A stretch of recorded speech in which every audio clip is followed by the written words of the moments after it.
அனைவருக்கும் வணக்கம். நண்பர்களே, லக்னத்திற்கு 9ஆம் அதிபதி லக்னத்திற்கு 12ஆம் இடத்தில் உள்ள ஜாதகரின் தந்தைக்கு சொத்துக்கள் நிலைக்காது. ஜாதகருக்கு வெளிநாட்டு பயண வாய்ப்புகள் கிடைக்கும். அதன் மூலமாக முன்னேற்றங்கள் கிடைக்கும். இந்த ஜாதகருக்கு தந்தையின் மூலமாக விரைய செலவுகள் ஏற்படும். ஜாதகரின் தந்தை இரவு நேர வேலை பார்ப்பவராக இருப்பார். ஜாதகர் தந்தையை விட்டு பிரிந்து வாழ்வார்.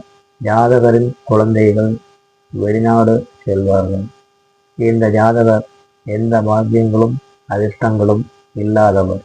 இவர் நண்பர்களுடன் கூட்டுத் தொழில் செய்தால் நஷ்டங்கள் ஏற்படும். எனவே எச்சரிக்கை தேவை. நண்பர்களே, என்னுடைய விண்ணர் ஜோதிடம் சேனலை சப்ஸ்கிரைப் செய்து உங்கள் நண்பர்கள் உறவினர்களுடன் பகிர்ந்து